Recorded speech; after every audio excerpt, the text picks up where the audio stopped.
출애굽기 2장 1절부터 10절 총 10절의 말씀인데요. 우리 한 목소리로 같이 읽으면서 오늘 본문 또 어떤 인물이 오늘 우리에게 forward 할 수 있는 그 메시지를 줄 수 있을지에 대해서 여러분 잘 생각하시면서 읽어보시면 좋겠습니다. 자, 여러분, 제가 의도적으로 오늘 forward 네 번째 시간에 주인공이 누군지 안 적어놨잖아요. 지지난주에는 롯의 아내라고 적어놨었는데 오늘은 안 적어놨습니다. 무슨 말이겠어요? 여러분이 찾아보셔야 되는 거예요. 자, 1절부터 10절까지 읽는 동안, 그렇다면 오늘 우리에게 forward라는 메시지를 주시기 위해서 오늘 성경에 나타난 인물이 누굴지 제가 오늘 이 인물에 대해서 저희 아내에게도 아이들에게도 아무에게도 얘기하지 않았습니다. 서프라이즈 하기 위해서 한번 찾아보십시오. 누군지. 자, 화면을 보고 우리 같이 1절부터 읽어보도록 합니다. 같이 읽을까요? 시작. 아멘. 저희가 2026년 신년부터 첫 주부터 시작하여서 forward, 앞으로 가는 신앙, 전진하는 신앙, 그냥 머물러 있는 신앙이 아니라 하나님께서 우리를 불러주심에 반응하여서 앞으로 나아가는 신앙에 대해서 이런 주제를 정하고 같이 은혜를 나누고 있습니다. 제가 신년 초부터 시작하여서 3번 동안 롯의 아내에 대한 이야기를 나눴었습니다. 아주 자세하게 그 한 명의 인물에 대해서 살펴보았었는데요. 이 롯의 아내가 뒤돌아보았던 그 상황, 또 그 마음, 태도, 행동 하나하나를 제가 구체적으로 여러분에게 설명드렸는데요. 저희에게 시사하는 바와 또 제가 배웠던 바가 굉장히 많다고 생각합니다. 제가 간단하게 그 3주의 내용을 간략하고 스피디하게 정리해 드리고 나서 오늘 본문으로 넘어가도록 하겠습니다.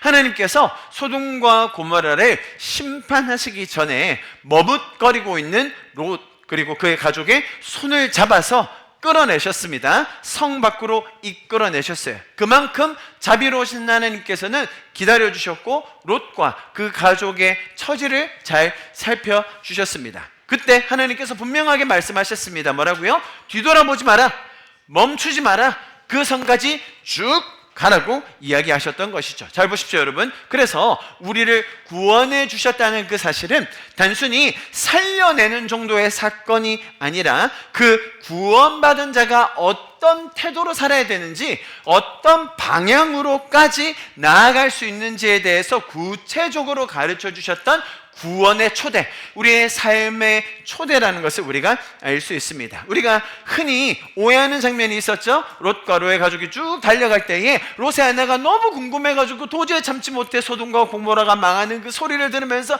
너무나 궁금해서 안타까움을 뒤로 탁 돌아봤다? 그게 아니었습니다. 오히려 소알이라는 그 구원의 당도한 그때에, 안전하게 있을 때에 아직도 롯의 아내의 마음은 소돔과 고모라에 머물러 있었던 것이죠. 애착으로 그 미련을 가진 채 과거를 잊지 못했던 상황에 대해서 하나님께서 우리에게 조명해 주신 겁니다. 그렇게 뒤돌아보았던 결과가 무엇이었습니까? 소금 기둥이 되온 것이었죠. 그것은 다름 아닌 하나님께서 주신 생명을 누리고 나누고 더 풍성하게 하지 못했던 그 사람들의 전형적인 모습을 설명하는 것이었습니다. 그래서 빌립보서는 이렇게 우리에게 이야기하고 있었죠. 우리가 이제 지나갔던 일을 잊어버린다는 것이죠. 하나님께서 우리에게 주신 은혜, 그게 뭐라고요? 망각의 은혜였습니다. 그 망각의 은혜라는 것은 과거에 우리가 겪었던 어려움과 아픔, 상처, 트라우마 뿐만 아니라 성공했던 것, 안정적이었던 것, 심지어 우리가 잘 이루어놨던 것까지 우리가 잊어버릴 수 있는 굉장히 하나님께서 주신 영적인 자유함을 나타낸다는 거예요. 우리가 과거에 이렇게 했으니까 또 이렇게 해야 되는 거 아닌가? 내가 과거에 이런 어려움이 있었기 때문에 더 이상 나아가지 못하는 게 아닌가? 그게 아니라 하나님께서는 우리에게 잊어버릴 수 있는 망각의 은혜를 주셨다는 것입니다. 여러분, 제가 말씀드렸던 요한복음에 나오는 해산의 그 비유 기억나십니까? 여인이 아이를 낳을 때 고통스럽죠. 힘듭니다. 그런데도 둘째, 셋째 낳을 수 있는 이유가 뭐라고요? 내 앞에 생명이 있기 때문에. 그래서 여러분, forward라는 것은 단순히 자, 우리 긍정적으로 삽시다, 힘내서 앞으로 나아갑시다 라는 좋은 문구가 아니라 내 앞에 생명이 있음에 대한, 내가 생명을 향하여 나아갈 수 있다는 그 마음의 결단을 담은 표현이 forward라는 거예요. 그러면서 예수님께서는 마지막 때에 대한 언급을 하시면서 노아와 함께 롯의 아내를 기억하라 라는 신약의 누가복음의 말씀을 우리에게 전해주셨습니다. 그것은 다름 아닌 먹고 마시고 사고 팔고 시집가고 장가가고 자, 그럴 때에 아무도 신경 안 쓰고 있을 그때에 롯의 아내가 어떻게 하였는지를 기억하라라는 그 하나님의 주님의 말씀이셨습니다. 그것은 일상 자체가 죄라는 말이 아닙니다. 그런데 우리가 일상을 살아갈 때에 이 시대가 어떻게 흘러가고 있는지, 지금 우리가 살고 있는 이 상황이 어디로 치닫고 있는지, 여러분, 세상은 계속해서 죄를 어떻게 한다고요? 더 가속화시켜요. 더 증폭시킵니다. 이렇게 이야기했었죠. 보십시오. 디모데후서에서 악한 사람과 속이는 자들은 어떻게 진다고요? 그 악한 상태가 그대로 유지된다? 옛날부터 악했으니까 지금도 악하다? 아니요. 그 사람들은 어떻게 한다고요? 악한 게 더 악해져요. 더 악해졌던 게 점점 가속화돼요. 그게 마지막 때로 갈수록 점점 심해진다는 것을 설명하고 있습니다. 그래서 우리의 신앙도 이런 구절을 볼 때, 내가 지금 신앙에 그냥 머물러만 있다면, 내가 지금 좋았던 그 상태로 유지만 시킨다면 괜찮겠지? 내가 지금 서 있으니까, 내가 지금 어느 정도 걷고 있으니까 이제는 괜찮겠지? 요 정도면 안전하겠지? 라고 생각하는 게 착각이라는 거예요. 자, 여러분, 그렇다고 해서 이것이 뭔가 더 극적으로 헌신해야 되거나 뭔가 대단한 것을 이루어야 된다, 그런 말이 아니죠. 신앙의 본질이 뭐라고 설명드렸습니까? 관계라는 거예요. 여러분, 우리가 이런 세상에서 이 세상을 이길 수 있는 방법이 뭐라고요? 하나님과의 더 깊은 관계, 하나님과 더 친밀한 관계, 그분과의 더 소중한 관계를 더 증폭시키고 더 가속시키는 것이 우리 신앙생활의 본질이라는 것입니다. 그래서 이렇게 너희가 선줄로 생각하는 자, 무슨 말이에요? 내가 스스로 안전하다고 여기고 나는 이제 됐다라고 생각하는 그 사람이 도리어 더 위험하다라는 거예요. 제가 지지난주에 한국의 목사님 한 분과 미국의 목사님 한 분, 정말로 존경받아 마지 않았던 목사님들이 왜 그렇게 사소한 선택 하나로 너무나 쉽게 무너지셨는지 설명드렸습니다. 바로 선줄로 생각하고 안전하다고 생각하고 이제는 됐다라고 생각하는 그것이 사단이 노리는 너무너무나 가장 취약한 점이라는 거죠. 그래서 이렇게 얘기하십니다. 뭐라고요? 깨어 기도하라. 이 두 개는 연결됐다고 말씀드렸어요. 한 단어 표현이 아닙니다. 깨어있는 것이 곧 무슨 말이라고요? 기도하는 것이고, 기도하는 것이 곧 뭐라고요? 깨어있다는 것을 말씀에 설명해 주고 있습니다. 그래서 롯의 아내의 그런 삶을 보면서 단순히 우리의 마음뿐만 아니라 행동, 또 그것이 우리 공동체 안에서 어떻게 잘 균형 잡혀서 훈련받을 수 있는지, 몸을 쳐서 복종시키는 훈련, 우리의 마음을 계속 주님 앞에 나아가는 훈련, 절제, 이런 것들이 얼마나 중요한지를 제가 설명을 드렸습니다. 그래서 지난 3주의 내용을 잘 정리하자면 이런 것입니다.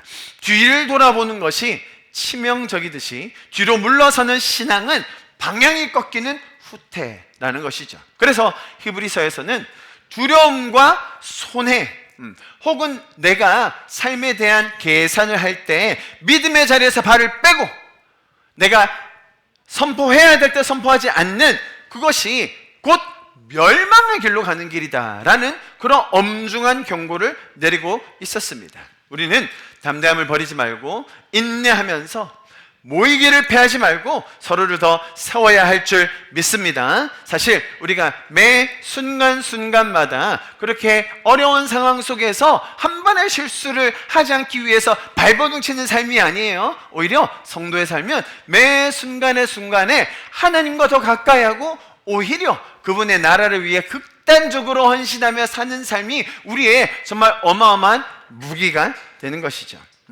그래서 저희가 지금 나누고 있는 이 forward라는 것은 과거에 대한 미련, 애착을 잊어버린다는 게 여러분 기억 상실을 말하는 게 아니었죠, 그죠? 영향력을 끊어버리는 겁니다. 영적인 자유함을 말하는 거예요.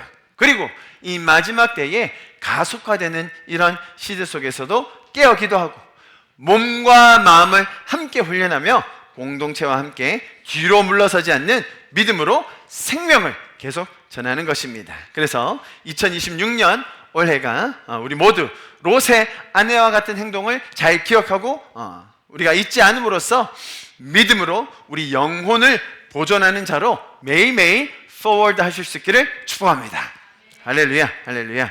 오늘이 2월 1일이죠, 여러분. 벌써 한 달 지났습니다. 한 달 지난 이 시점에서 또 새롭게 이런 임무를 나누게 되는데 오늘 말씀을 통하여서도 우리 가운데 주님께서 해주시는 메시지가 분명할 것입니다. 자, 오늘은 또 한 명의 여인에 대한 이야기를 나누려고 합니다. 자, 제가 후보군을 절반을 잘라드렸습니다. 오늘 읽었던 말씀 기억하시죠? 성경에 가장 유명한 여러 가지 장면들이 있는데 그 중에서도 아마 아주 기억에 남는 그 애굽 상황에서 바로 왕이 아이들 산하 제한하기 위해서 특히 남자아이들을 날강에 다 던져서 죽여라 라고 했던 명령이 있었습니다. 그 상황에서 모세의 어머니와 누이가 그 아이를 강가에 띄우게 되고 또 그때 바로의 딸이 나와서 그 바구니를 건져내는 이 장면, 우리 머릿속에 지금 다 그려지지 않습니까? 워낙 어릴 때부터 많이 들어왔고 또 성경에서 아주 중요한 위치를 차지하는 그런 장면입니다. 자, 오늘의 주인공은 누굴까요, 여러분? 크게 얘기해 주십시오. 네.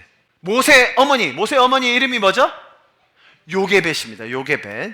성경에 오늘 장면에는 안 나와 있습니다만 요게벳이라는 그 요게벳의 뭐죠? 그 노래 제목? 요게벳의 노래라는 그거를 제가 오늘 보여드릴까 하다가 오늘 주인공이 아니어가지고 제가 그 뮤직비디오는 다음에 보여드리겠습니다. 누굴까요? 미리암이 누구죠? 모세의 누나예요. 누나. 오늘 성경에 또 안 나와. 그러나 성경에 다 이름이 나와요. 모세 누나 미리암 아니에요. 제가 그럴 줄 알고 어쩜 이렇게 제가 다 알았을까? 다 적어놨어. 요게벳 미리암 아니야.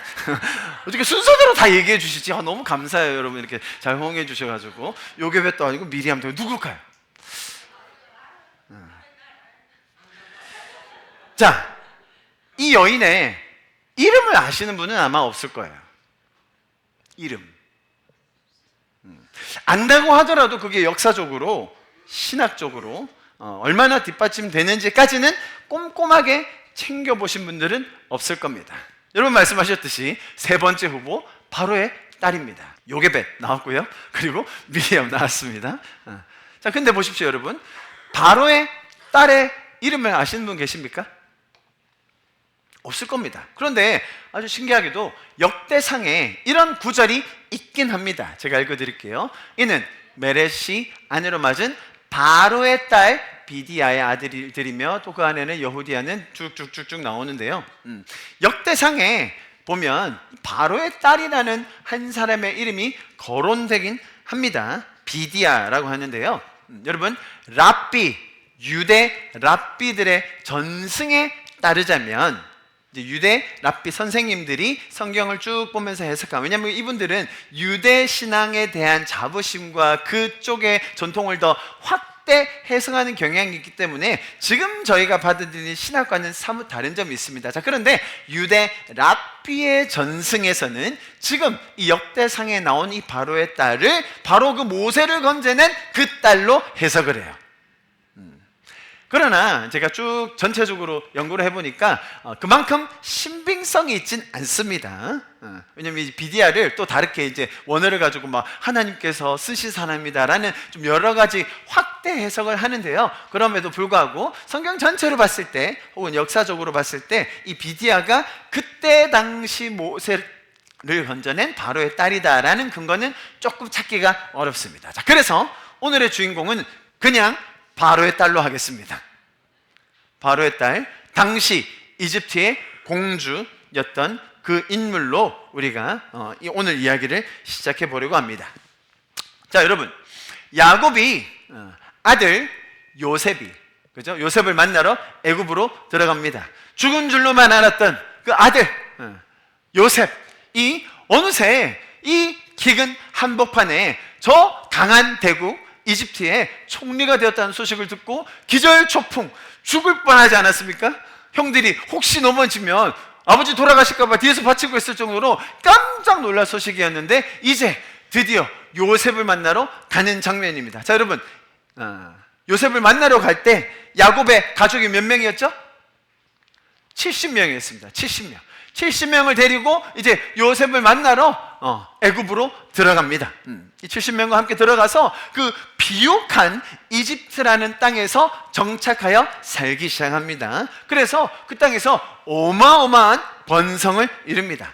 그래서 그들이 뭐라고 불려지냐? 이들은 이스라엘 민족입니다. 히브리 민족입니다. 라는 이제 특별한 독립된 한 민족으로서 애굽 땅 안에서, 이집트 땅에서 점점 번성하는 하나의 민족이 되는 것이죠. 자, 이런 정체성을 가진 채 그들은 점점 더 날로 번성하기 이릅니다. 자, 그런데 문제는 뭡니까? 이제 지금 저희가 출애굽기를 처음에 보고 있는 겁니다. 제가 그 상황들을 설명드리고 있는 거예요. 출애굽기 1장 8절에 이제 문제가 생기기 시작하죠. 그렇게 잘 정착해서 번성한, 정말 비옥한 땅에서 많이 강성해지고 있는 이스라엘 히브리 민족이었는데 누가 등장한다고요? 요셉을 알지 못했던, 아니 그 절체절명 위기의 순간에 이집트라는 그 대국, 어마어마한 제국을 구해냈던 요셉이라는 그 당대 인물이 있었는데 그 요셉을 알지 못하는, 무슨 말이에요?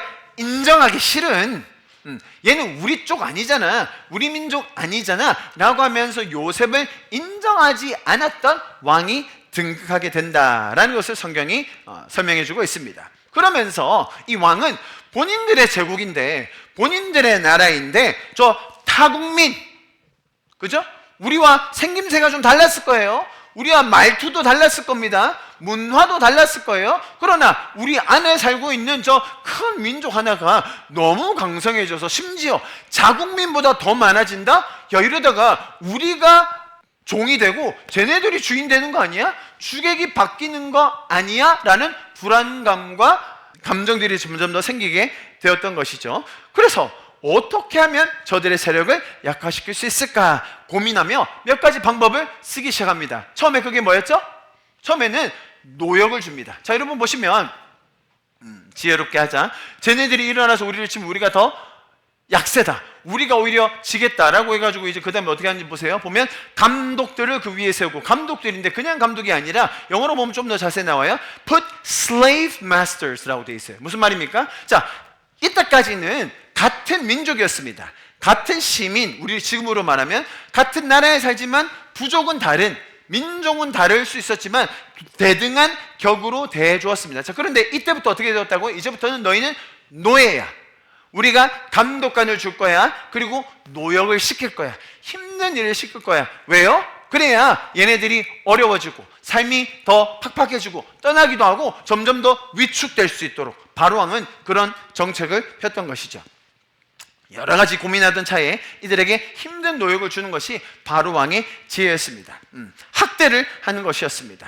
처음에는 제국의 같은 구성원이었다면 이제는 그들을 노예로 부려먹기 시작합니다. 자, 그런데 어찌된 영문인지 학대를 받을수록 얘네들은요 점점 더 강성해져요. 야, 신기하죠? 핍박받을수록, 학대를 받을수록, 일이 더 많아질수록, 아니 오히려 벽돌 나르니까 체력이 더 강화해졌나요? 여러 가지 일을 하다 보니까 점점 더 다리가 튼튼해졌나요? 그래서 점점 더 이스라엘 민족은 번성하기에 이릅니다. 자, 그러니 황제의 근심이 더 커질 수밖에 없었던 것이죠. 그래서 최후의 방책으로 떠올린 것이 뭐였습니까? 강제 인구 감소 정책이었습니다.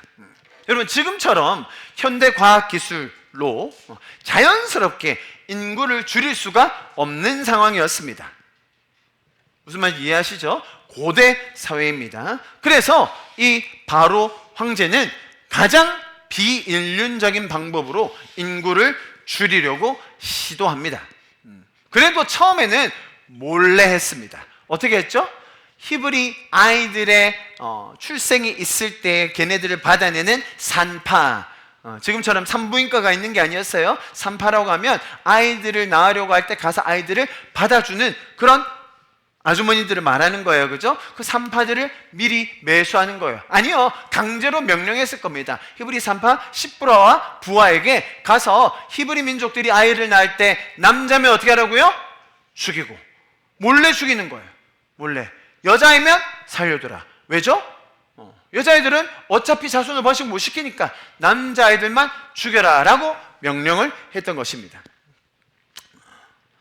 다행히도 이렇게 명령을 받았지만 이 시브라와 부하는 하나님을 두려워하는 마음으로 왕의 명령을 따르지 않습니다. 여러분, 사실 아무리 명령을 했다고 해도 그 태어난 갓난아기, 그 생명이 붙어있는 아이를 자기 손으로 죽인다? 정말 쉽지 않았을 겁니다. 자, 그 상황을 알게 된 바로왕이 경노하는 거죠. 그래서 그들을 추궁했을 때 하나님께서 지혜를 주셔서 잘 모면하게 되는 장면도 성경에 아주 고스란히 잘 담겨 있습니다. 아유, 이브리 여자들은 얼마나 힘이 센지, 우리가 타겟조선의 미래를 순부순부 다 낳았던 거 아닙니까? 왕이시여, 우리가 어떻게 하려는 거예요? 안고 있는데 엄마가 이미 젖먹이고 있는데 우리 어떻게 합니까? 라고 지혜를 주셔서 산파들은 그 위기를 잘 모면합니다. 자, 왕의 걱정, 불안, 그리고 자기 나라를 자기 민족만 잘 살게 하고 싶다는 그런 욕망이 해소가 되지 않자 이제는 가장 극단적인 방식을 취하게 됩니다. 모든 태어나는 남아들을 그냥 죽여버리라는 왕의 명령이 떨어진 것입니다. 22절 말씀 같이 큰 소리로 했습니다. 시작. 그러므로 바로가 그의 모든 백성에게 명령하여 이르되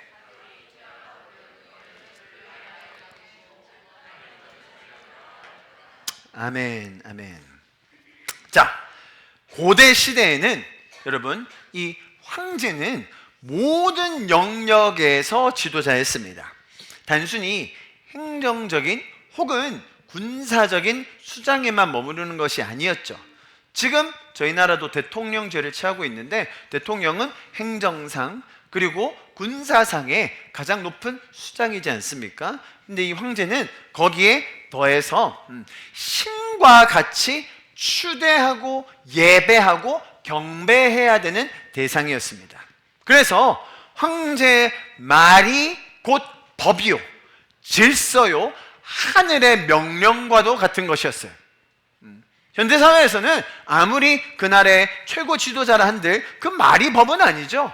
행정기관과 입법기관과 또 사법기관 모두가 다 균형을 맞춰서 입법을 해야 되는 것들이 있는데요. 그러나 이 당시에는 그런 게 없었습니다. 황제가 말했기 때문에 곧 그대로 시행되어야 하는 것입니다. 자, 여기서 잠시 멈춰서 생각해야 되는 한 가지 것이 있습니다.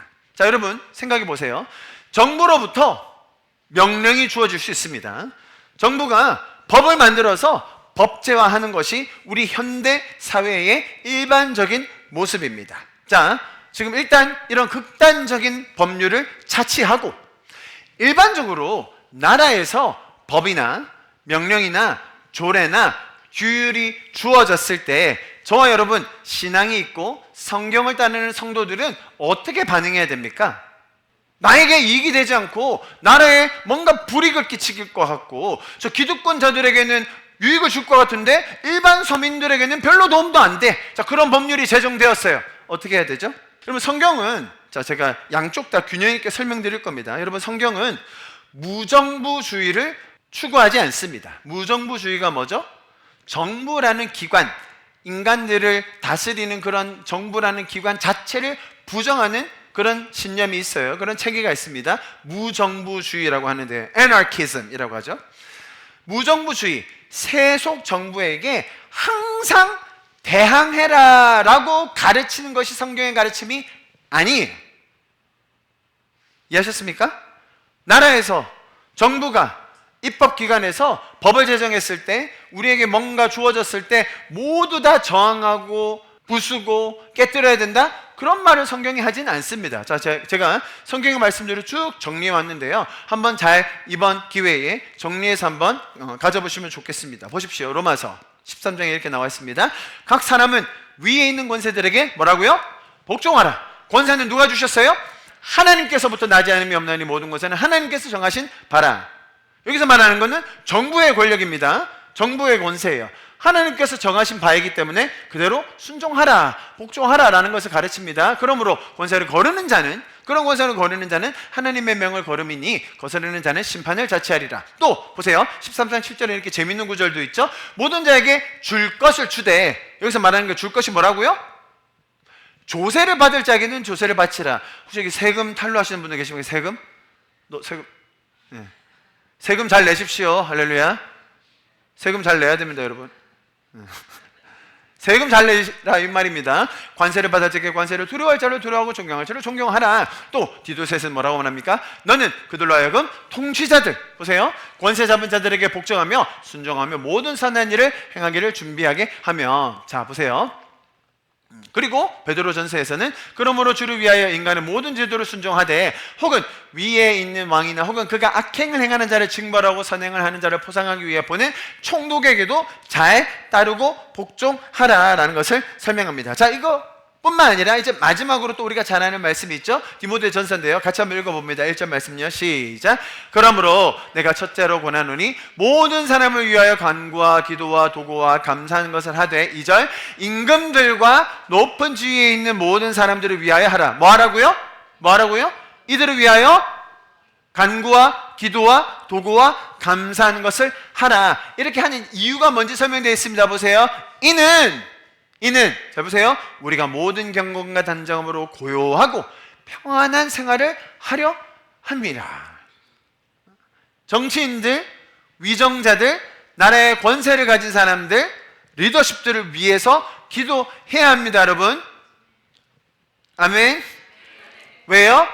우리가 그래야 고요하고 경건과 단정함으로 고요하고 평안한 생활을 할 수 있다는 것을 성경은 이미 가르쳐 주었습니다. 이것이 우리 구주 하나님 앞에서 선하시고 받으실 만한 것이니 하나님은 모든 사람이 구원을 받으며 진리하는 데 이르기를 원하십니다. 그래서 우리는 나라의 위정자들, 정치인들, 리더십들을 위해서 기도해야 되는 줄 믿습니다.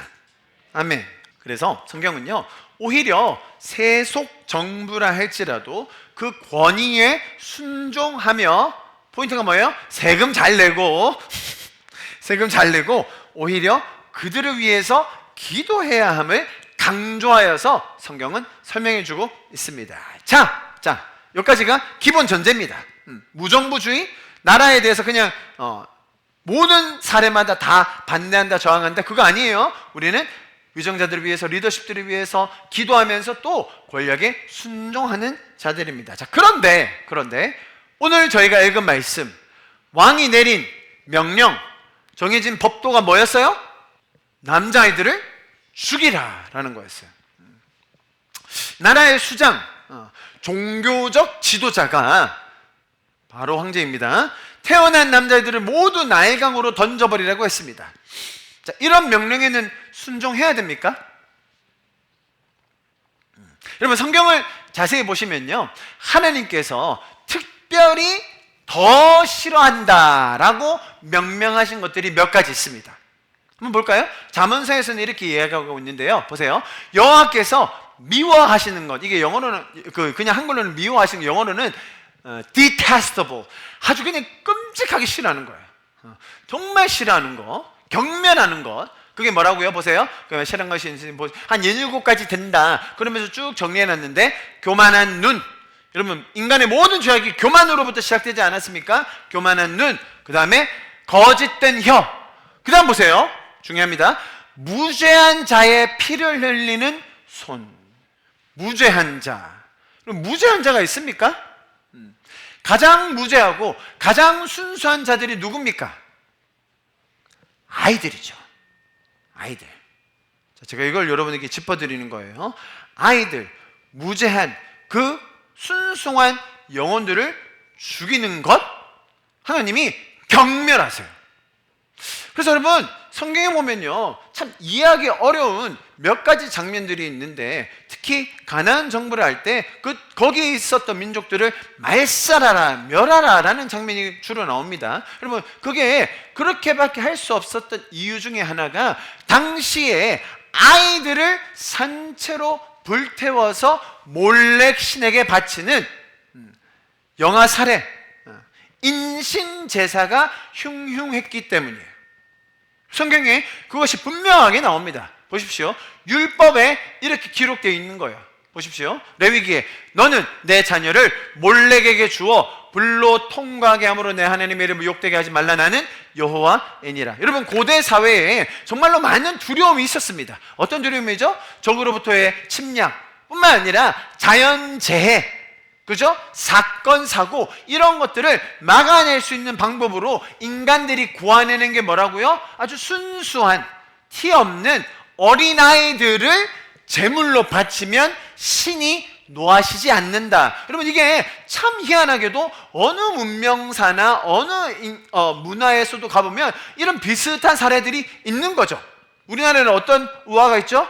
심청전을 생각했는데 뭐 다양한 것들이 있을 수 있겠죠. 자, 무슨 말인지 이해하시겠죠? 문화마다 혹은 지역마다 이런 사례들이 생각보다 많이 있었고, 특히 당시 중동 가나안 지역에는 이것들이 너무너무나 심했다는 것입니다. 하나님이 이것들을 얼마나 경멸하셨는지 성경에 너무나 많이 적혀 있어요. 보십시오. 이스라엘 자손 중에 누구든지 그의 자녀를 몰렉에게 주면 뭐라고요? 반드시 죽여라. 반드시 죽여라.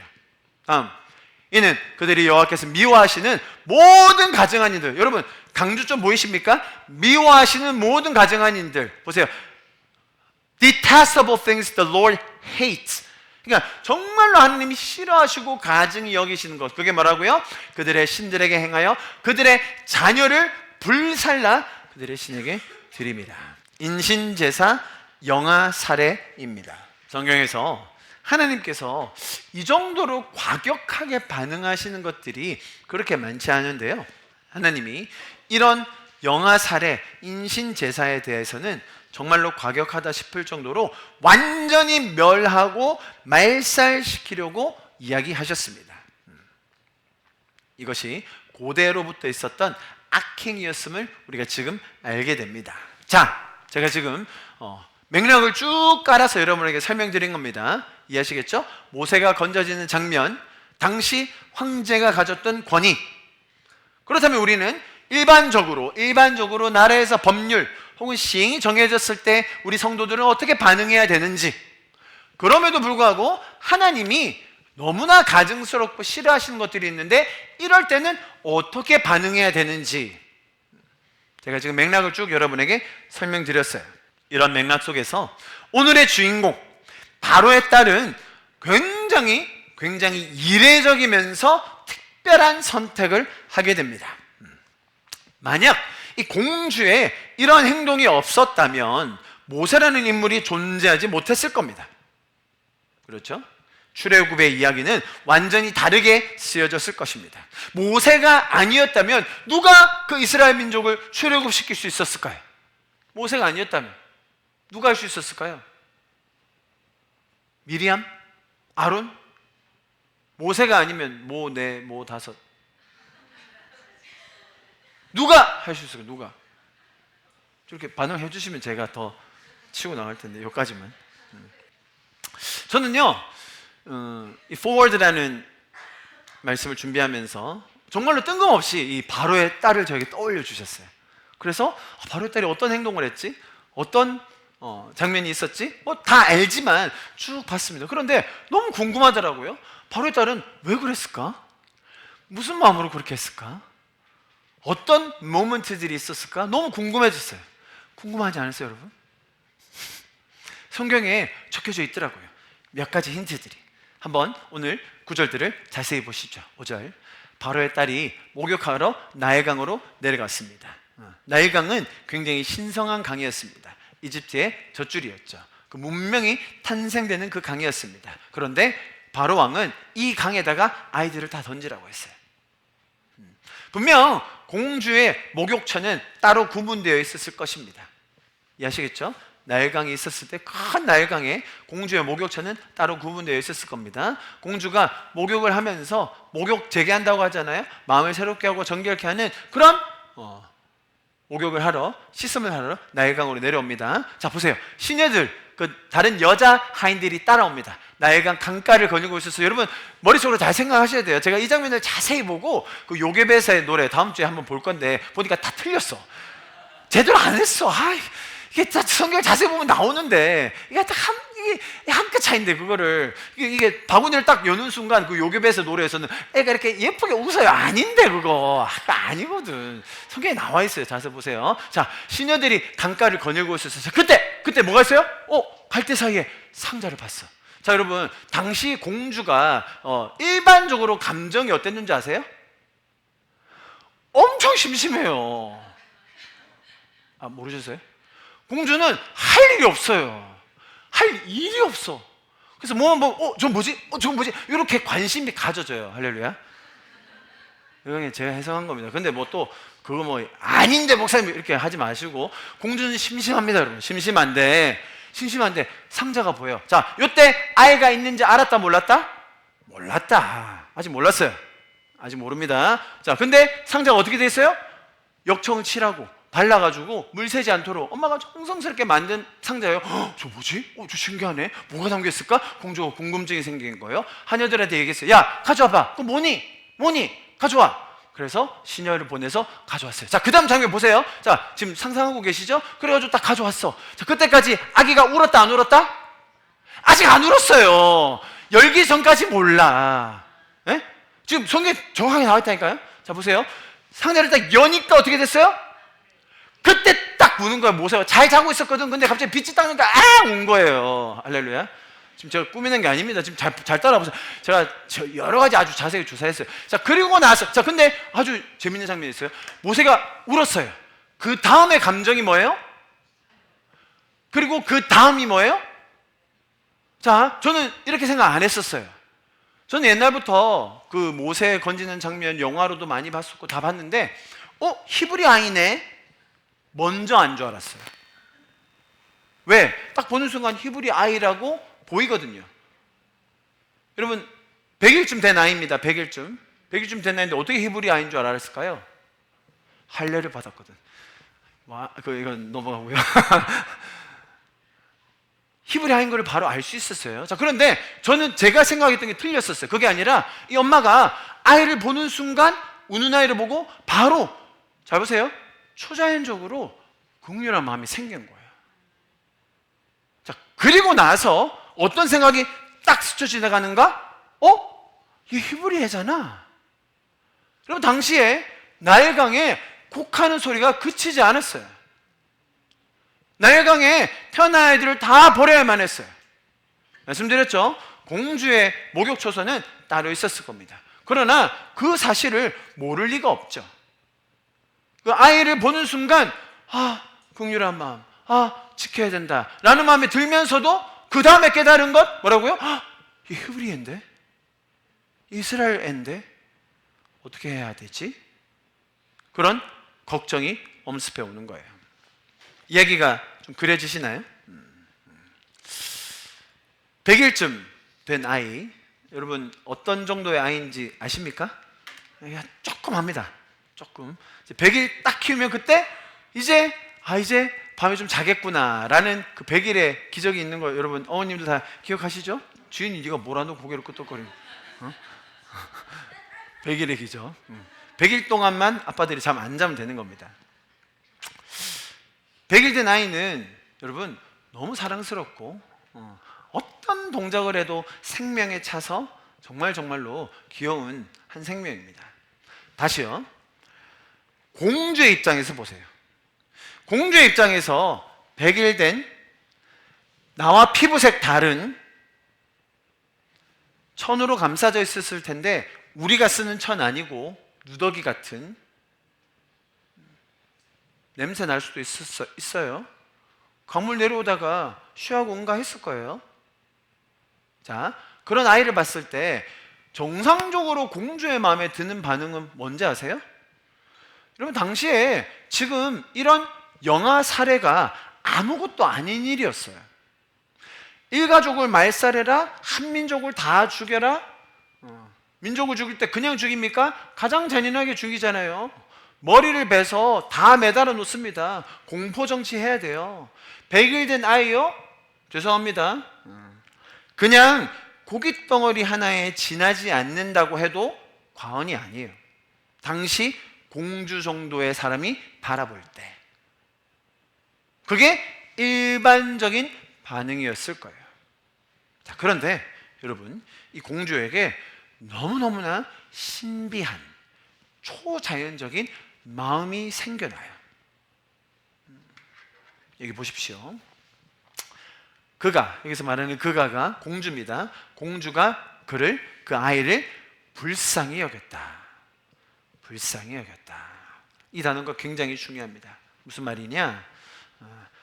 아껴두었다, 살려두었다, 불쌍히 여겨서 해치지 않기로 했다. 이런 뜻을 가지고 있어요. 이 단어는 원래 멸해야 할 것을 남겨두고 처분을 미룬다라는 뜻을 가지고 있습니다. 잘 들어보십시오, 여러분. 단순히 아기가 오네, 마음이 짠하다 정도가 아니에요. 오히려 국가의 명령, 뭐였습니까? 유아들을 살해하는 그 정책에 대해서 당연히 얘가 받아야 될 처분은 뭐예요? 죽는 거예요. 그런데 공주는 그 처분을 집행하지 않기로 했다라는 결정하는 마음이 담긴 동사가 불쌍히 여겼다예요. 자, 여러분, 이 마음은 다분히 하나님께서 이 공주에게 강권적으로 부어주신 마음이에요. 아멘. 왜죠? 너무 자연스럽지 않기 때문이죠. 그리고 이것이 하나님께서 우리를 구원하셨다는 긍휼의 마음과 맞닿아 있는 거예요. 사람이 스스로 만들어낼 수 있는 감정이 아니라는 것이죠. 하나님의 긍휼의 마음입니다. 왜입니까? 당연히 처벌받아야 하는 죽어 마땅한 저와 여러분을 살려주시기로 작정하신 것이 하나님의 긍휼의 마음이라는 거예요. 그 하나님의 감정, 하나님의 마음, 하나님의 뜻을 이 공주에게 이 순간 부어주셔서 모세를 살리신 겁니다. 그리고 나서 공주는 히브리 아이인 거를 알고서도 살려줘야겠다는 마음을 먹습니다. 자, 여러분, 성경이 지금 무엇을 가르쳐주고 있습니까? 국가의 명령, 법, 시행보다 더 상위되는 질서, 더 상위되는 가치가 있다는 것을 우리에게 보여주는 거예요. 그게 뭐예요? 하나님의 형상인 생명을 살리는 것. 이것은 우리가 타협할 수 없다는 거예요. 여러분, 국가에서 집행하는 정말로 터무니없고 말도 안 되고, 심지어 어떤 사람이 볼 때는 나라를, 이 도시를 해롭게 하는 것과 같은 법률들 많이 있습니다. 지금 이 순간에도 법률들은 수십 개씩 제정되고 발의되고 계속해서 만들어지고 있습니다. 자, 그런데 잘 들으세요, 여러분. 대부분의 경우는 그럼에도 불구하고 우리는 나라의 치리자들, 위정자들을 위해서 기도하며 그 제도 안에서 살아야 된다, 살아내야 된다, 빛과 소금의 역할을 할 수 있다 라고 가르치는 게 뭐라고요? 성경이라는 거예요. 자, 그런데 그 경계가 무너지는 순간이 있다는 거예요. 그게 언제입니까? 하나님께서 가장 중요하게 생각하는 가치들, 뭐예요? 따라합니다. 생명, 타협할 수 없어요. 그 다음 예배, 됐죠? 그 다음 영혼을 구하는 것, 뭐라고요? 생명, 예배 드릴 자유, 우리가 영혼을 구해내야 되는 것들, 이것은 우리가 타협할 수가 없는 거예요. 정부가 이 선을 넘었다? 그때는 우리가 동의할 수가 없는 거예요. 그 외에 많은 것들은 불합리하죠. 마음에 안 들 때가 있어요. 그럴 때는 기도하면서, 그들을 위해서 중보하면서, 그럼에도 불구하고 살아내야 됩니다. 그러나 정부가 이 선을 넘는다? 그때 바로의 공주를 봐야 되는 거예요. 자, 너무너무 중요한 구절이 있습니다. 여러분 잘 들어보십시오. 오늘 성경은 단순히 이 아이를 불쌍히 여겨서 받아야 될 처벌을 미루었다, 보존했다 정도로 멈추지 않아요. 왜죠? 여러분, 우리가 단순히 정책이 나왔을 때, 법률이 만들어졌을 때, 이거 이 당이 만든 거야? 저 당이 만든 거야? 그럼 우리 무조건 싫어, 무조건 반대, 우리 안 할 거예요, 당신들이 만든 건 우리가 싫어요 라는 그냥 반대를 위한 반대는 우리는 하지 않습니다. 오히려 기도하고, 오히려 그들과 더 소통할 수 있어야 돼요. 제가 지난주에 차별금지법 관련된 간담회를 다녀왔는데, 정말 이 나라를 위해서 기도하시면서 일하고 계신 변호사님 몇 분께서 이제 발제를 하셨는데, 제가 좀 놀란 부분이 있어요.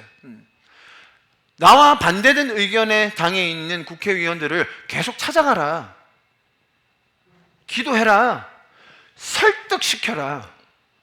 그들 중에도 크리스찬이 있다. 그런데 모르고 입법하는 사람들이 생각보다 많다. 의원님, 포괄절 차별금지법이 뭔지 아세요? 이거 제정되면 어떻게 되는지 아세요? 라고 물어봐라. 그러면서 아주 구체적인 방법을 얘기해 주시더라고요. 일반적으로 사람들은 그냥 반대를 위한 반대를 하기 쉽다니까요. 그냥 싫어, 상종 안 해. 아니요, 그들이 입법자들입니다. 국민들의 투표를 받아 법을 제정할 수 있는 권한을 가진 자들이에요.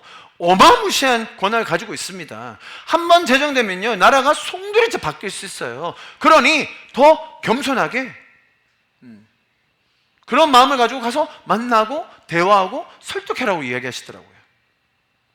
저도 생각보다 그런 부분을 모르고 있었고 많이 깨졌습니다.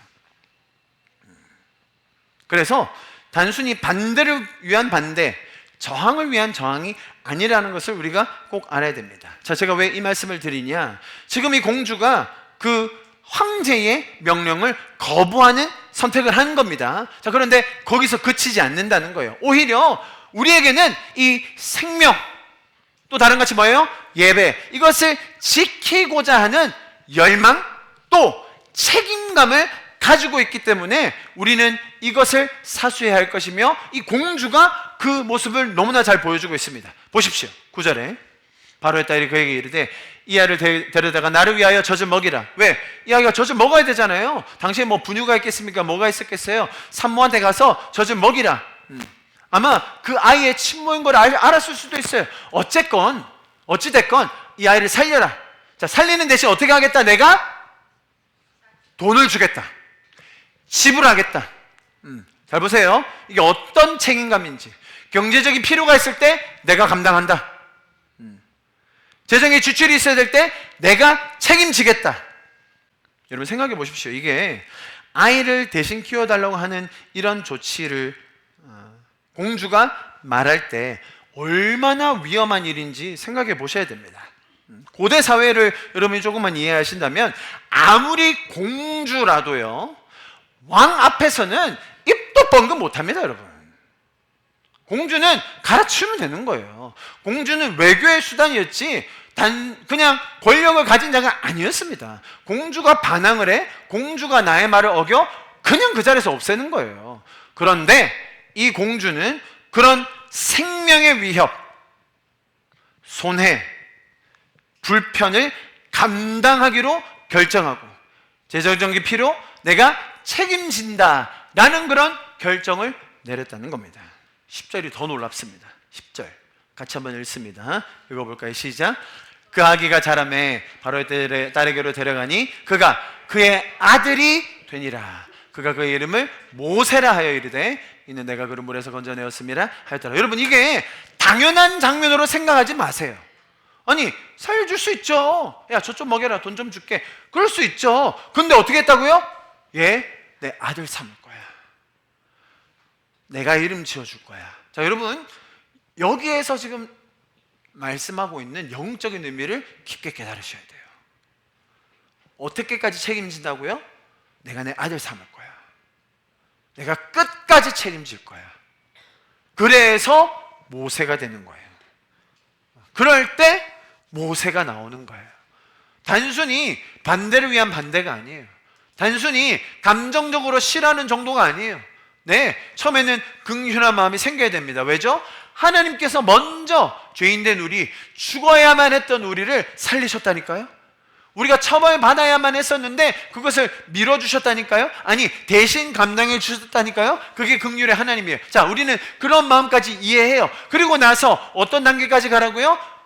설령 법이 생명을 죽이려고 할 때, 행여나 나라가 생명들을 말살시키려고 할 때 우리는 그냥 반대해가 아니라 이거 내가 책임져야 되는 일이야, 내가 자녀로 삼더라도, 내가 끝까지 붙들더라도 내가 책임져야 하는 일이다 라는 것을 성경이 우리에게 가르쳐주고 있는 것입니다. 심지어 내 한 목숨을 거는 한이 있더라도 이 소중한 영혼들을 지켜내겠다, 내가 행여라도 손해를 보고 핍박을 받는 한이 있더라도 하나님의 형상을 닮은 생명과 하나님을 예배하는 것과 영혼들을 구원하는 일을 멈추지 않겠다, 타협하지 않겠다. 필요한 경우에는 내가 경제적인 책임감을 가지고 이 일들을 지켜내겠다. 할렐루야. 이것이 우리의 결단이 되는 것입니다. 자, 여러분, 제가 지금까지 성경의 이 장면들을 통하여서 그렇다면 이 나라와 제도와 법, 지도자, 위정자, 정치인들 그 안에서 한 생명을 지키기 위한 수고와 노력 또 어디까지 그 책임감이 가는지에 대한 그 배경들을 쭉 설명드렸습니다. 이제 그렇다면 이것을 우리의 삶에 어떻게 적용할 수 있을지에 대해서 간략하게 제가 설명드리고 오늘 메시지를 마무리하려고 합니다. 여러분, 우리는 우리 신앙생활 뿐만 아니라 우리의 삶의 많은 영역에 있어서 복음의 가치 또 성령의 열매들을 더 확장시키고 하나님 나라를 위해서 우리는 함께 forward 할 것입니다. 더 큰 소리로 아멘. 이처럼 어려움이 있을지라도 심지어 제도적인 제약이 있을지라도 우리는 계속하여서 forward 하는 신앙을 지켜 나갈 것입니다. 자, 여기서 한 가지 질문이 들 수 있습니다. 정말로 신앙적으로 또 성숙함이 있어서 forward 하고 싶은데 국가의 상황, 심지어 법과 제도가 이런 신앙의 본질을 가로막을 때 우리가 어떻게 해야겠습니까? 어떻게 하는 게 지혜로운 것일까요? 여러분, 분명 법률과 제도의 영역은 잘 들으십시오, 여러분. 행정기관도 큰 비중을 차지하지만 가장 결정적으로 영향을 미치는 것이 다름 아닌 정치의 영역입니다. 정치. 왜냐하면 입법을 하는 기관이 국회이고 그것을 국회의원들이 구성하고 있기 때문입니다. 그들은 정치인들이고 사람들의 투표, 정치적인 행위로 인하여 당선과 낙선이 갈리기 때문에 그들이 하는 모든 일은 정치의 영역에 속해 있다라고 봐도 과언이 아닙니다. 대한민국 같은 경우 하나의 법안을 통과하기 위해서 몇 명의 국회의원의 동의가 필요하죠? 300석 국회의원이라고 했을 때 모두가 출석할 경우 과반을 넘어야 됩니다. 그래서 일반적으로는 기본적인 법안에 대해서 통과시키기 위해서 150석이 필요하다라고 이야기합니다.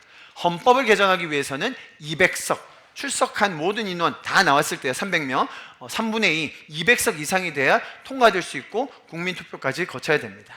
제가 여러분 혹시 아실지 모르겠지만 저희 교회가 유튜브에서 그래도 좀 꽤나 활발하게 활동을 하고 있는 거 혹시 아십니까? 유튜브 저희 교회가 참 신기하게 교인의 숫자보다 항상 10배 정도 많은 구독자를 저희가 항상 가졌었는데요. 저희가 이제 주일 예배가 이제 한 5, 60명 이렇게 올라왔잖아요. 그래서 지금은 저희 교회 유튜브 구독자가 633명. 할렐루야. 좀 모르시는군요. 여러분 이거 굉장히 고무적인 일입니다. 자, 그런데 이 보면요, 저희 교회에 관심이 많으셔가지고 저희 교인들이 아닌데 막 유튜브에 댓글을 다시는 분들이 좀 있어요. 그런데 좀 공통적으로 하시니 뭐 아멘 할렐루야 이런 댓글은 많이 없습니다. 여러분 많이 없고요. 그런 분들은 그냥 은혜 받으시고 나가요. 그런데 항상 댓글 다시는 분들이 있는데 목사님 정치 얘기 왜 합니까? 정치 얘기. 목사님 말씀은 좋은데 정치 얘기만 안 하면 좋겠는데. 제가 다 가져왔어요. 한번 보세요. 우리 교회에 지금 달려있는 유튜브 댓글들입니다. 좀 작죠? 잘 안 보이게 읽어드릴게요. 복음은 좌파든 우파든 어느 한쪽을 지지하며 반대쪽을 까라고 하지 않습니다. 만약 좌파가 잘못됐다면 그들을 복음에 알맞는 사람으로 전도하며 기도하는 것이 복음이지 전하라고 하지 않습니다. 제가 대댓글 달려가지고 이제 요즘은 옛날에 제가 많이 달았거든요. 요즘은 많이 안 달아요. 뭐 이런 거 보면 아닙니다, 여러분. 이거 저 지금 제 동영상이죠, 제 동영상. 여기 또 댓글이 아주 길어요. 제가 확대해서 보여드릴게요. 보세요. 동성애, 좌파에 대해서 대화할 여지가 없으면 교회를 떠나라 하면서 성숙 강의를 한다. 모순입니다. 정치적, 사회적 입장까지 모두 동의해야 한다면 교회는 더 이상 말씀 중심의 공동체가 아니라 이념 정치 동질 집단입니다. 동성애 공산주의를 받아들이지 않는 자세는 필요하지만 배제하는 방식은 예수님의 사랑과 성숙하는 거리가 있습니다. 예수님의 진리를 거부하여 못 박아 죽이게 인간이고 그 사랑 때문에 변화된 것도 인간입니다. 자, 그 다음 중요한 건 뭐라고? 좋은 말씀 많이 하시는데 정치 얘기는 이제 좀 그만하셨으면 좋겠다. 정치 얘기는 그만하면 좋겠다. 또 이건 조금 과격한 설교였지 않습니까? 그때 이제 뭐 요 정도 설교하면 어떤 댓글이 달리나 보세요. 뭐라고 하냐면 하나님 참 기뻐하시겠습니다. 예수님 좀 믿으세요. 저한테 한 얘기입니다. 저한테 한 얘기. 뭐라고 하느냐? 참 뭘 죽여? 정당함과 공정함 요구합니다. 저런 인간이 목사. 저런 인간이 누구예요? 지금 여기서 말하는 저런 인간. 저런 인간이 목사라고? 이렇게 댓글을 달아주신 많은 분들에게 다시 한번 감사의 인사를 드리면서 생각보다 많은 분들이 관심을 많이 가져주세요. 자, 한번 여러분 잘 생각해 보십시다. 종교기관에서, 심지어 거룩한 강단에서, 거룩한 게 좀 약간 덜렁, 거룩하지 않고, 설교 시간에 정치적인 발언, 정치적인 가르침을 하면 됩니까? 안 됩니까? 교회에서 정치적인 발언을 하면 안 된다라고 말하는 분들이 굉장히 많죠. 그분들이 가장 많이 인용했던 구절이 바로 예수님의 이 말씀입니다. 뭐였죠? 가이사의 것은 가이사에게, 하나님의 것은 하나님께. 제가 기억납니다. 제가 대학생 때 제 모교에서 신앙생활하다 정치적인 얘기가 나왔습니다. 하니까 막 제가 정치적인 그때 당시는 좌파가 우파가 뭔지 잘 몰랐는데 그냥 막 열불내서 얘기했던 것 같아요. 그랬더니 한 형이 나와가지고, 야, 가이사 것은 가이사가 하고 우리는 하나님 걸 하는 거야. 우리는 예배와 전도에 집중하는 거야. 교회에서 정치 얘기하지 마. 성경에 이렇게 나와 있지. 제가 그때 찍소리 못하고 그런가? 그랬더니 기억이 나요. 이 표현은 마태복음, 마가복음, 누가복음에 다 등장합니다. 자, 이 말씀을 마치 교회가 정치적인 영역에서는 아무것도 하면 안 되고 언급하면 안 된다. 하나님의 사람들은 하나님의 일을 하는 것이, 정치 영역은 그 사람들, 세상에서 심지어 좀 더러운 영역이기 때문에 그대로 둬야 된다라는 것에 대한 근거로 이 말씀을 하는 경우가 상당히 많습니다. 엄청난 오해이죠. 제가 이번 주와 다음 주에 걸쳐서 이 바로의 딸에 대한 얘기와 함께 이런 실물 정치에 대한 언급을 조금 드릴 겁니다. 왜냐하면 지금 현재 입법되고 있는, 혹은 정치권에서 움직이고 있는 것들이 지금 바로의 딸의 행동과 너무너무나 유사하고, 이런 상황에서 우리가 어떻게 forward 할 수 있는지를 제대로 배워야 되기 때문입니다. 여러분, 지금 예수님께서 하신 이 말씀은요, 굉장히 급진적인, 파격적인 말씀이셨습니다. 정치와 종교를 분리해라 라는 선언이라기보다는, 자 보세요 여러분, 권위의 질서, 어디까지가 한전된 영역인지에 대해서 분명하게 얘기해 주시는, 정교 분리에 대한 시발점이 되는 그런 말씀이었습니다. 말씀드렸죠. 고대 세계에서는 황제가 곧 법이었습니다. 예배의 대상이었습니다. 그의 말에 거역한다? 그것은 단순히 실정법을 어기는 것이 아니라 종교적인 영역에서까지 그는 우리를 배격한다, 나를 예배하지 않는다라는 굉장히 엄한 처벌이 주어질 수 있는 상황이었습니다. 당시 카이사르, 시저이라고 나와 있죠. 로마의 황제였습니다. 그가 내라고 했던 그 세금에 대해서 어떻게 해야 될지에 대해서 물었던 이 질문이 굉장히 어려운 질문이었습니다. 왜냐? 성경에 이렇게 나와 있죠. 보십시오. 이에 바리새인들이 가서 어떻게 하면 예수를 말의 올무에 걸리게 할까? 이 질문의 의도가 뭐라고요? 다분히 예수님을 곤궁에 빠뜨리려고 하는, 문제를 일으키려고 하는 그런 트릭 퀘스천이었다는 거예요. 자, 세금을 내야 되는 것에 대해서 묻습니다. 보세요. 당신의 생각 어떠한지 우리에게 이르소서. 가이사, 황제에게 세금을 바치는 것 옳습니까? 나쁩니까? 자, 답이 두 개죠. 옳다, 나쁘다. 자, 옳다고 하면 어떻게 돼요? 여러분, 당시 유대 민족, 히브리 이스라엘 민족은 피지배국이었습니다. 그러면 피지배국이 되면 그 안에는 민족주의자들, 독립을 꿈꾸는 사람들이 많아집니다. 열심당원들 들어보셨죠? 자, 이 사람들에게는 로마 제국에 세금 내는 게 어떤 일이에요? 로마에 굴종하는 일. 우리가 점점 더 식민지화되는 일이라고 생각했던 거예요. 만약에 세금 내는 것이 옳다라고 하면 어떤 반응이 일어나겠어요? 자기 민족들 안에 반발이 생기겠죠. 당신은 우리 민족의 정체성도 모른다고, 독립을 꿈꾸지도 않는다고, 그렇게 반응이 나올 겁니다. 세금 내지 말라고 하면 어떻게 돼요? 당장 잡혀가겠죠. 로마 황제에게 고약한 꼴이 되니까요. 이해하시겠습니까? 자, 이런 트릭 퀘스천, 사람을 올무와 함정에 빠뜨리려고 했던 그런 질문이었다는 것을 우리가 먼저 기억해야 됩니다. 자, 그러면서 예수님께서 말씀하신 것이 있습니다. 자, 동전 가져와 봐라. 세금 내는 그 동전, 인두세라고 하는데요, 그 동전 나한테 가져와 봐. 악함을 보셨어요? 외식하는 자들에게 말씀하십니다. 내일 돈을 내게 보이라. 데나리온을 가져왔습니다. 자, 그러면서 뭐라고 합니까? 형상과 글이 누구의 것이냐? 거기 동전에 있는 형상, 당연히 동전에 누가 그려져 있었겠어요? 시저의 얼굴이 그려져 있습니다. 어떤 글이었겠어요? 시저를 찬송하고 그 로마 제국을 지지하는 글이 적혀 있었을 겁니다. 자, 그런 글과 형상을 볼 때 이거 누구 주라고? 이것은 시저에게 갖다 바쳐라. 괜찮다. 그런데 하나님의 것은 하나님에게 드려라. 한글에는 잘 안 나와 있습니다. 보시면 가이사의 것은 가이사에게 되어 있는데 영어로 보면 뭐라고 되어 있냐면요, 보세요. give back이라고 되어 있어요. give back. 그러니까 돌려주라는 거예요. 없는 것을 막 끄집어내다가 갖다 바치라는 게 아니라, 원래 저 사람 거였으니까 원래 저 사람 거면 그냥 다시 세금으로 내.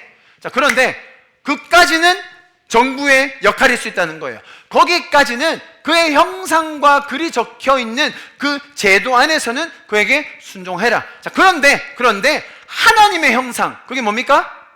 저와 여러분이죠. 하나님의 형상, 우리 안에 있는 그 영혼이죠.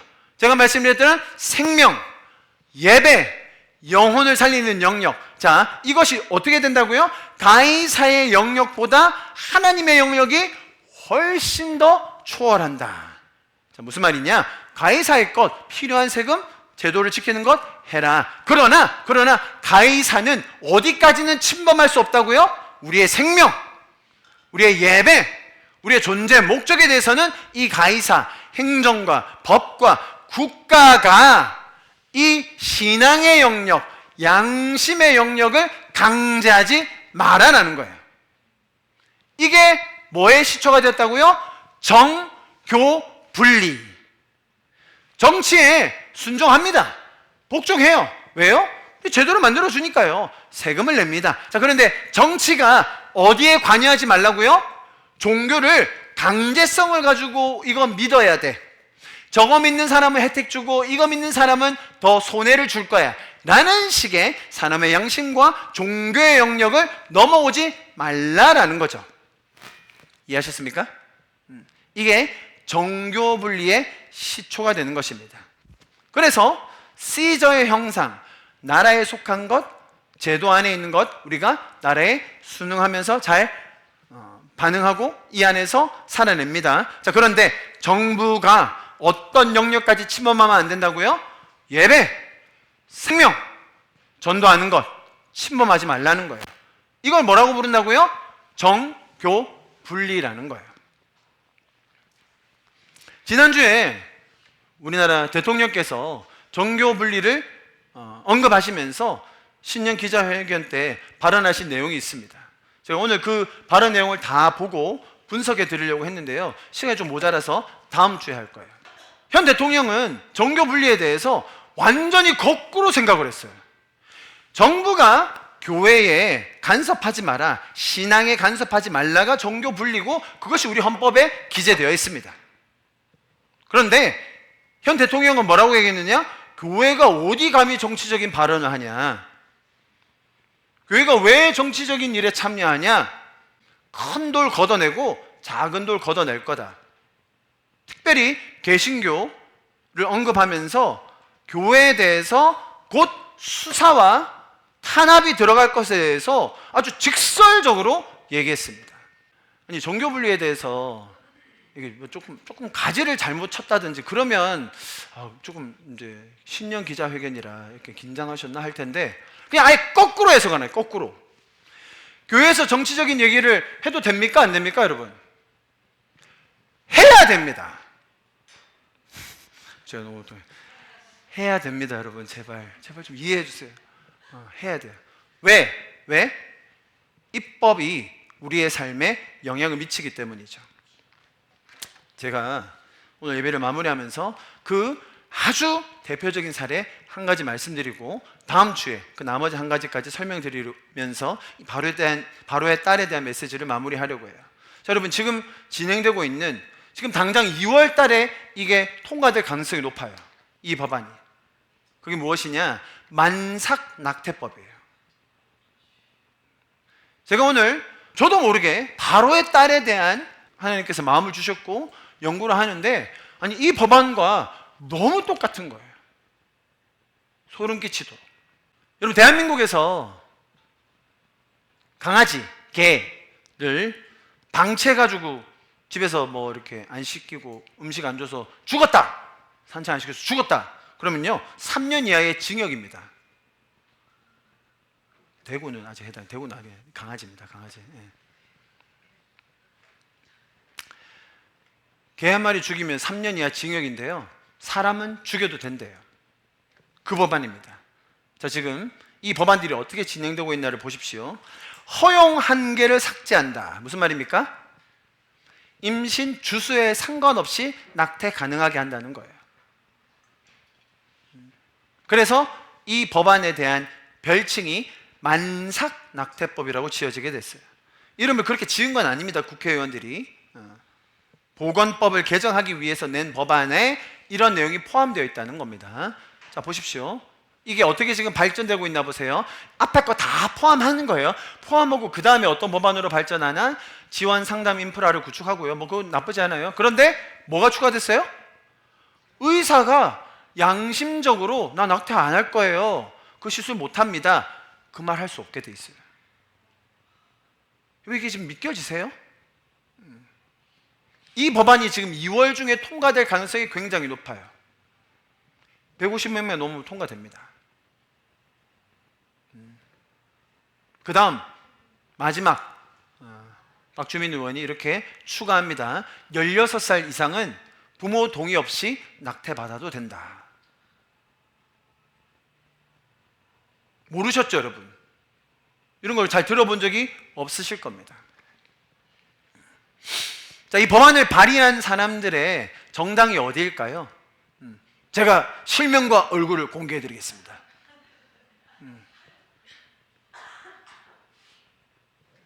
전부 다 민주당이고요. 그 다음에 무소속 한 분 계시고 진보당 2분 계시네요. 첫 번째 법안 손솔, 이 사람 제가 다음 주에 얘기할 거예요. 와, 정말 끝장나요. 끝장나요.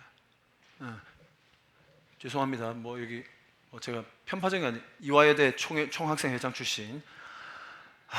진짜 문제가 심각해 정말.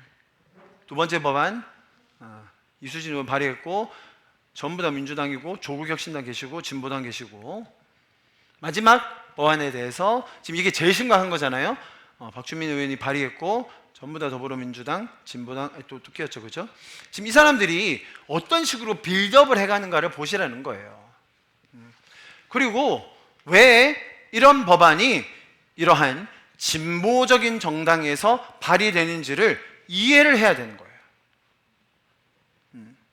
진보적인 정당은 인간의 가치를 지금 저희가 보는 듯한 하나님의 형상을 가진 모태로부터 하나님께서 우리를 계획하셨다라는 그런 얘기를 믿지 않습니다. 인간은 고기 덩어리 하나에 지나지 않고요, 정부가 시키는 대로 배급해 주는 대로 평등하게만 살면 잘 따르는 정도의 가치, 그 이상 그 이하도 아닙니다. 여러분, 진보주의적 정치 이념의 가장 이상적인 나라가 다름 아닌 북한입니다. 쿠바입니다. 중국은 택도 없죠. 공산주의 정도 돼야 이상적인 세계를 이루는 겁니다. 아니, 그렇다고 김일성, 김정은, 김정일처럼 그렇게 살 수 있습니까? 전부 다 똑같이 얘기합니다. 들어보세요. 아니, 우리가 하면 달라요. 우리가 공산주의 하면 달라요. 쟤네들이 못하는 거예요. 똑같이 얘기해요. 마두로 대통령이 체포되기 전에 진보적인 정당들과 그 활동가들은 마두로 대통령의 일생의 일대기를 찬양하는 영상을 틀려고 했습니다. 그들은 이 이념에 굉장히 세뇌되어 있고 이것이 그들의 가치입니다. 마르크스가 그 처음에 제도를 만들었을 때에 사람에 대한 가치에 대한 모든 것들을 다 뒤집어 엎습니다. 그 전까지는 정말 하나님께서 주신 인간의 존엄성과 가치가 있었지만 그 이후로는 모든 것을 다 해체시키고 망가뜨리는 그런 것들이 이루어지고 있는 겁니다. 제가 지금 여러분 특정 정당에 대한 호불호를 말씀드리는 겁니까? 한 정치인이 잘했다 잘못했다 말씀드리는 건가요? 여러분, 이 흐름을 잘 보셔야 됩니다. 우리가 목숨 걸고 반대해야 할 입법들이 분명히 있다는 거예요. 무슨 말인지 이해하시겠죠? 저는 부동산 정책 전문가가 아니고요, 몰라요. 경제 정책 잘 이해 못합니다. 조금은 안다. 내가 뭐 다 모르는 거 알지. 내가 조금은 알거든. 아는데 겸손하게 얘기하는 거예요. 모르는데요, 그러나 정부가 선을 넘을 때는 우리는 목숨을 걸어야 되는 거예요. 미국에요, 한 해에 100만 명이 낙태됩니다. 별로 안 놀라시네요. 100만 명. 다음 세대가 인신 제사로 드려지고 있는 거예요. 여성의 선택권이라는 미명하에 그것이 그렇게 소중하다고 하면서 자신들의 배 안에 있는 여자아이들은 존중하지 않습니다.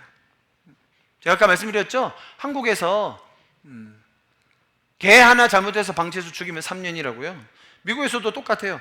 흰머리 독수리 아시죠? 그 알을 깨면 안 돼요. 바다 거북 아시죠? 조그만 거 바다 거북 막 수십 마리 수백 마리 나오거든요. 걔네들 죽이면 혼나요. 건당 5만 달러 벌금. 아, 놀라시네. 6,500만 원.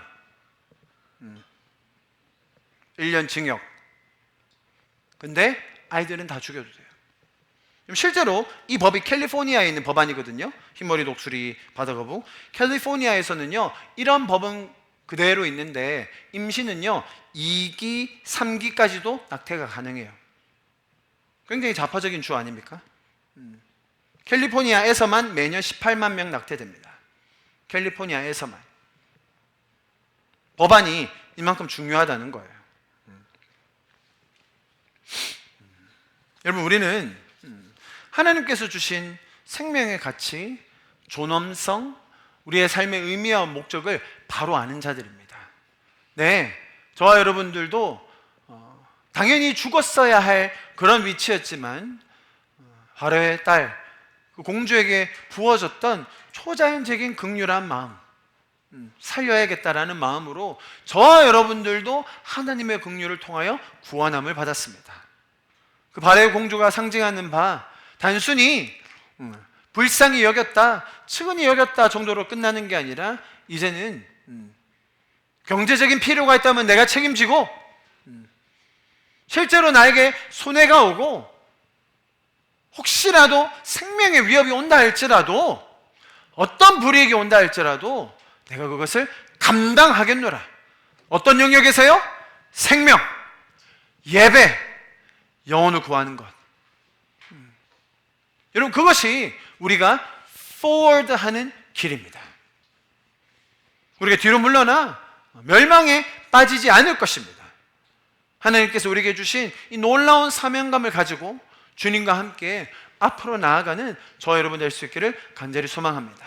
우리 시간 좀 잠시 기도하고 예배를 마무리하면 좋겠는데요. 주님, 이 대한민국에서 지금 현재 발의되고 또 통과되려고 하는 이 법들, 주님 막아주십시오. 생명들을 지켜보아야 주십시오. 주님, 정치인들의 마음에 그 생명의 소중함이 무엇인지 다시 한번 깨달아지게 하여 주시옵소서.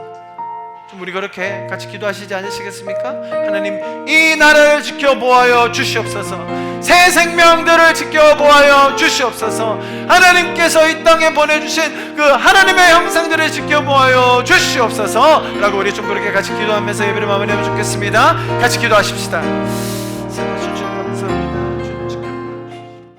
한 번 더 기도합시다. 우리의 결단을 주님 앞에 올려드립시다. 주님,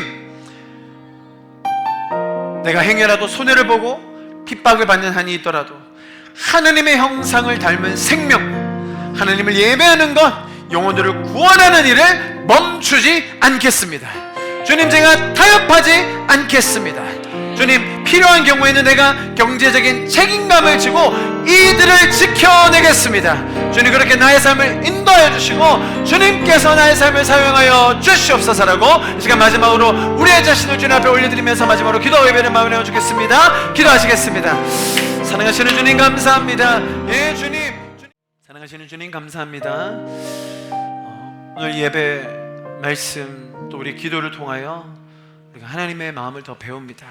하나님의 원리를 더 배웁니다. 주님, 예, 세상이 너무나 단순히 악한 게 아니라 더 악함으로 치닫는 이때에 우리를 긍휼함으로 구원하여 주셔서 주님의 자녀로 삼아주시고 이름 불러주시는 주님 감사합니다. 주님께서 주신 이 놀라운 생명 가치, 예배의 자유 끝까지 사수하고 타협하지 않게 하여 주시옵소서. 주님, 이 땅을 주님의 이름으로 지켜 보아여 주시옵소서. 지금은 우리 주 예수 그리스도의 그 무한하신 은혜와 하나님 아버지의 놀라우신 사랑하심과 성령님의 감화감동 역사하시고 교통하심이 지금 이 자리 위에 모여서 나라와 위정자들을 위해 기도하며 동시에 생명과 예배와 영혼을 사수하기에 모든 것을 아끼지 않기로 결정한 우리 성도들 머리 위에, 가정 위에, 자녀들 위에, 학업과 직장과 삶의 터전 위에 지금부터 영원토록 함께 하시기를 간절히 축원하며 기도합나이다. 아멘. 아멘.